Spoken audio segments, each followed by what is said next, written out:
Everyone, I'm here with a book review. This month for January, I am going to be reviewing Sigil Witchery by, I hope I'm pronouncing this correct, Laura Tempest Zakroff. So this book came out in 2020, I believe, early 2020, late 2019, somewhere around there. And I was curious about this because I do like working with sigils. I think it's sigil, however you would pronounce it. I do quite like working with them, but I've used methods for making sigils that are a little bit more common with chaos magic or ceremonial magic, and she has a different approach to it, a more intuitive approach to making sigils, which I really like. So I was curious about this book. So we did do this in the book club that I had on my Patreon. We did go through this book. This is a really great book. If you are curious about sigils, if you're thinking of crafting your own, if you want to think about new ways to make them, I would recommend this book. So first of all, just looks-wise, this book is very nice. It's very well designed. It's got that nice, like, rose petal-y kind of feel on the cover. Not that that's a huge big deal with books, but if just for aesthetic wise, I think it's really well done. The book is organized very well. She has a lot of illustrations to talk about the different symbols that she's talking about.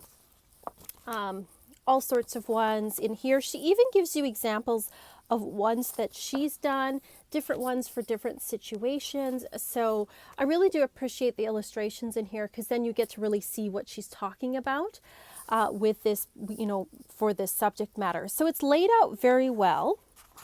You've got your intro where she talks a little bit about her journey and what a sigil is. And then chapter 1 is about the history of mark making, which was fascinating because she talks about everything from cave paintings to marks that are made in, I can't remember the word for them, I think they're thieves in Voodoo, where their symbols are like a gateway for the deity to enter. She talks about how people have been making meaningful marks forever. She talks about how, for example, Chinese characters have evolved over time. So, very thorough with the history. She gives you a nice general overview and gets you to really think about symbols in a new way. I appreciate her art history background. As somebody with an art degree, I definitely appreciate that. So I do appreciate that. And I love that I think she did her own illustrations here. So that's one of her illustrations there. So that was really fascinating and I think gives like a good basis for things. And then she talks about the meanings of the marks. So she breaks down some common marks, things like dots and lines and heart shapes and crescents and chevrons and stuff, and gets you to think about what those different marks mean to you and what you could potentially use them for, so that you kind of develop this sort of language of your own so that you can refer back to it when you are making your own sigils. I like too that she does have room for you to write if you do want to write in the book and make your own notes about what those things mean to you. She talks about colors. She even gives you like a chart thing to go through for, thinking about what these different marks mean for you. So I do appreciate that, it kind of has a bit of a workbook feel to it. So if you want to use it as that, if you want to make those marks in there, you can. Then she talks about making magic. So she talks about using them as magical devices.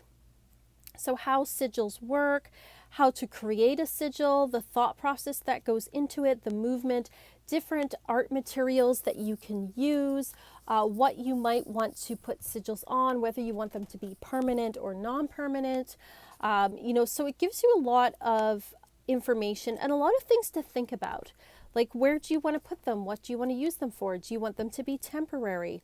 And then she talks about like activating your sigil, how to activate it, what to do with it. She does talk here too about, she's a belly dancer.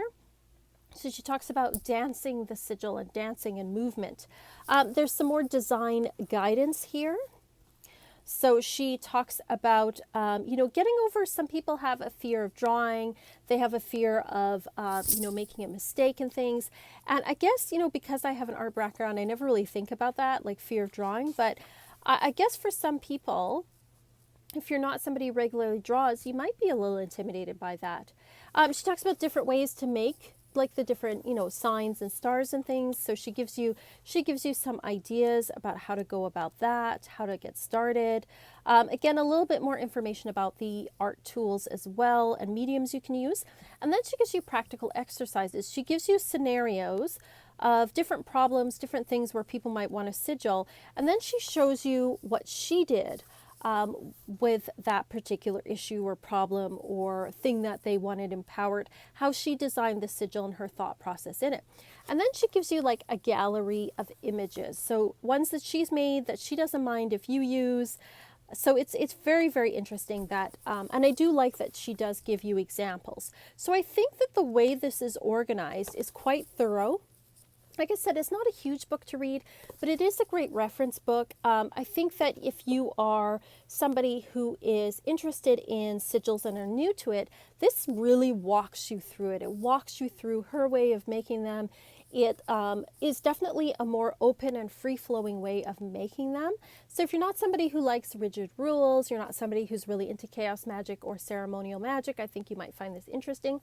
If you are someone who, like me, has kind of learned a different way to make sigils, I think that something like this is good because it gets you to expand your mind and not be so rigid about it and not be so formal or think, oh, it has to be this way. It's more about making marks that are meaningful to you because it's about the meaning and the power that you put into these things. The style of writing, I think, is very accessible.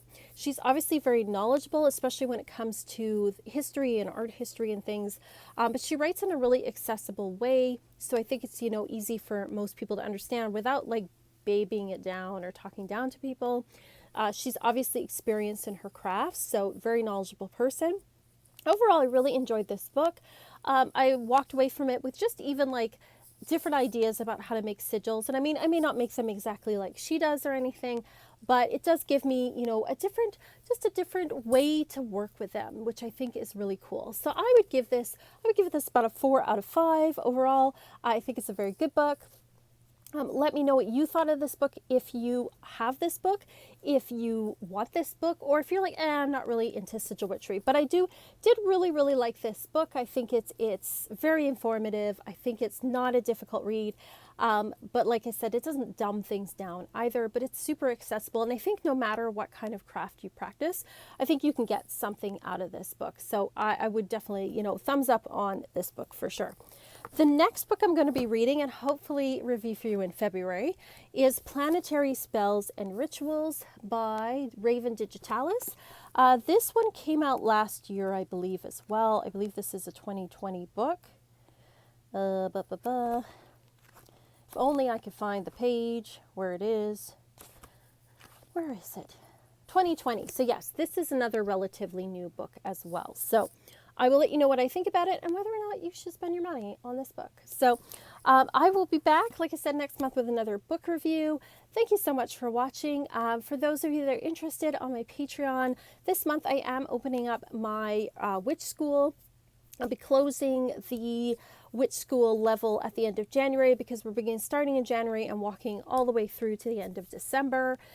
You can definitely check it out on the Patreon this month. We start with basics, things like journaling and books of shadows and altar making and all of those daily practice type things. Next month, we're going to be talking about energy work. March, we're going to be talking about working with deity and so on and so on. You can go on the Patreon and check it out for the curriculum and everything if you're interested. It'd be awesome. Otherwise, you know, comment below. I love to hear your comments, thumbs up, subscribe, all of that fun stuff. Thank you so much for watching. I really appreciate it. And as always, peace and love and love.